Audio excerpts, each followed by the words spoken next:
Bharatiya Janata party ने आम आदमी पार्टी की हुक्मरानी खत्म कर दी। इब्तदाई नतायज के मुताबिक भारतीय जनता पार्टी ने 70 नशिस्तों में से 48 हासिल कर ली। आम आदमी पार्टी 23 सीटों के साथ दूसरे नंबर पर। 3 बार मुस्तकबिल खत्म। बासित साहब किसका जी, मेरा या आपका? नहीं हमारा तो कोई सियासी मुस्तकबिल है ही नहीं। अरविंद केजरीवाल का। अच्छा, अरविंद केजरीवाल का। अरविंद केजरीवाल बड़े नस्वस्त इंसान है जी।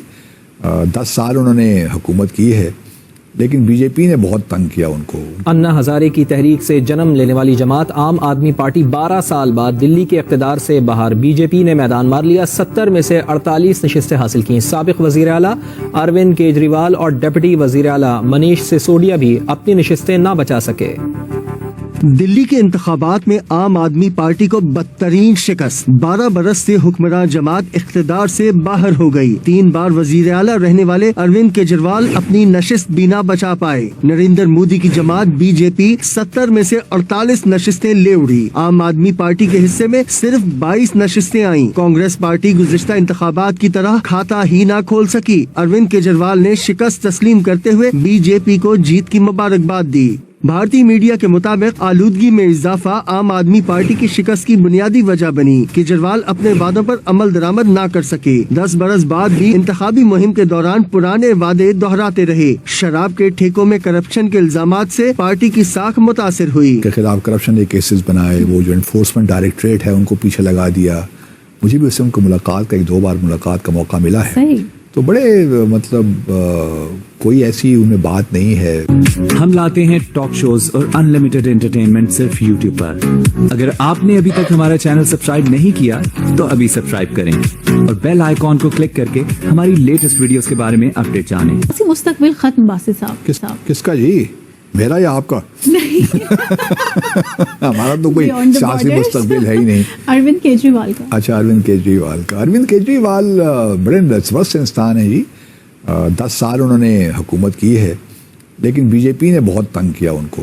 दिल्ली में ख़ास तौर पे उन्होंने जिस तरीके से तब्दीलियाँ लेकर आए गरीबों के लिए, उनका जो निशान है वो झाड़ू है, तो इंतखाबी निशान, तो वो बड़ी उन्होंने काम किए हैं। लोगों को मुफ्त बिजली भी दी है, पानी भी दिया है। स्कूल बहुत उन्होंने उसमें तब्दीलियाँ लेकर आज जो पब्लिक स्कूल थे और हॉस्पिटल्स को किया है, तो काफ़ी काम किया है उन्होंने पब्लिक वेलफेयर का।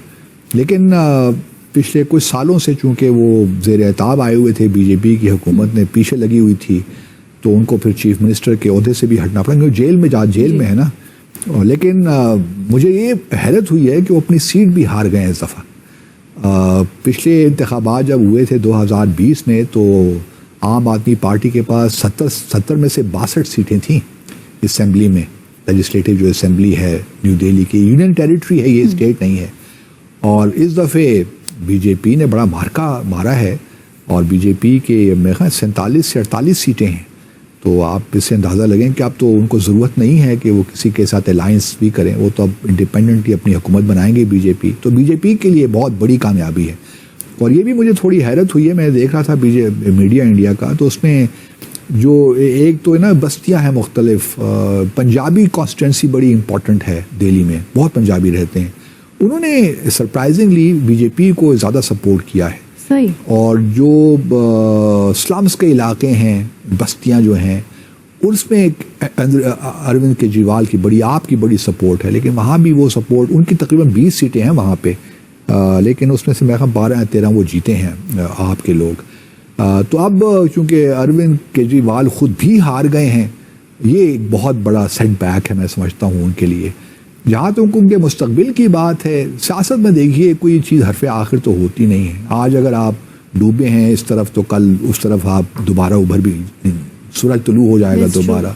तो ये कुछ हतमी एतबार से कोई मेरे ख्याल में नहीं कह सकता कि उनका सियासी मुस्तकबिल ख़त्म हो गया, क्योंकि अरविंद केजरीवाल की कंट्रीब्यूशन तो बहुत है, न सिर्फ न्यू दिल्ली है बल्कि अब तो उन्होंने पंजाब में भी हुकूमत बना रखी है। आपने कहा कि आपने बीजेपी को वोट दिया है। पाकिस्तान में और कई जगह पर एक इम्प्रेशन ये है कि बीजेपी जो है वो एंटी मुस्लिम जमात है। साथ आरएसएस के बारे में भी बात की जाती है और कहा जाता है कि इंतहा पसंद तंजीम है और मुसलमानों पे बड़ा जुल्म करती है। एक है कि आपने कैसे पलटा खाया और आपने अचानक से बीजेपी को वोट दे दिया, हुआ क्या है? नहीं देखिए, वोट देना इसको पलटा खाना नहीं कह सकते आप। वोट मैंने इसलिए दिया है कि यहाँ जो विपक्षी पार्टियां हैं उन्होंने एक परसेप्शन बिल्डअप कर दिया है मुसलमानों के लिए कि मुसलमान बीजेपी को हराने के लिए वोट करता है,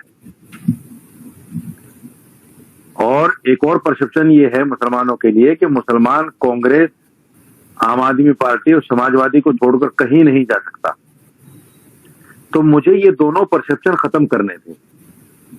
मुझे अपने समाज को एक संदेश देना था कि जिन लोगों की गलत फहमी है कि मुसलमान कांग्रेस को छोड़कर कहीं नहीं जा सकता, या समाजवादी को छोड़कर कहीं नहीं जा सकता, या आम आदमी पार्टी को छोड़कर कहीं नहीं जा सकता, उस संदेश से, उस परसेप्शन से हमें बाहर निकलना है।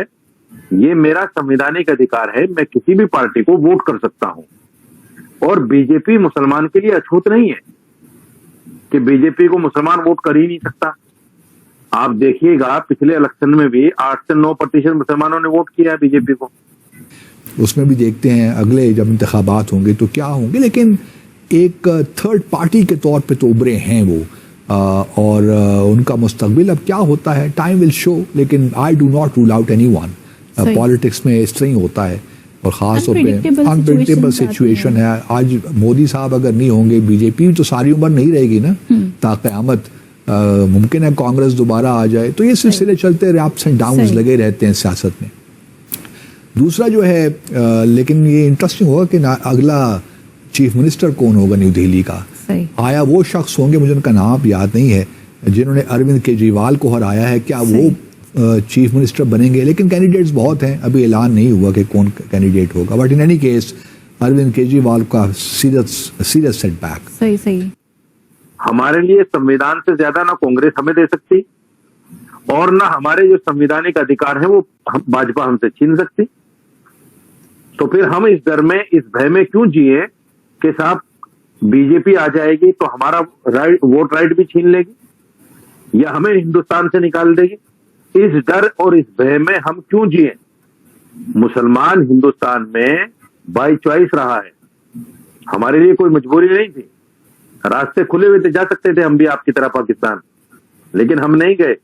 हम इसलिए नहीं गए क्योंकि हम अपने वतन की मिट्टी से ज्यादा प्यार करते हैं। मैंने इनको एक नया नाम दिया है, ऑलवेज एलिगेशंस प्रोपेगेंडा पार्टी। तो ये जो काम है इनका, ऑलवेज एलिगेशंस प्रोपेगेंडा, आप जो सुन रहे हैं, आपको ये नाम कैसा लगा पहले तो वो बता देना, और आपका भी अगर कोई वर्जन है आपियों के लिए तो वो प्लीज बताना, क्योंकि इनकी बजाकर जो खुशी मिलती है वो मैं बता नहीं सकता हूं। अब इसने कई उल्टे सीधे ट्वीट्स भी करे। आपने देखा कि अरविंद केजरीवाल ने कोई ट्वीट किया ये वाला कि भाई झाड़ू वाले सनातनियों को झाड़ू मारने वाले हैं। सनातनियों ने भी पंगा ले लिया, उन्होंने ये वाला ट्वीट कर दिया कि बेटा तुम जो कह रहे थे तुम्हारे झाड़ू में और तुम्हारे पिछवाड़े में हमने आग लगा दी है, हमारे से पंगा मत लेना। तो आपको ये वीडियो कैसा लगा कमेंट बॉक्स में जरूर लिखिए। इस वीडियो को लाइक कीजिए, शेयर कीजिए, सब्सक्राइब करना ना भूलिए आपके चैनल EFC को। मिलते हैं अगली वीडियो में। जय हिंद।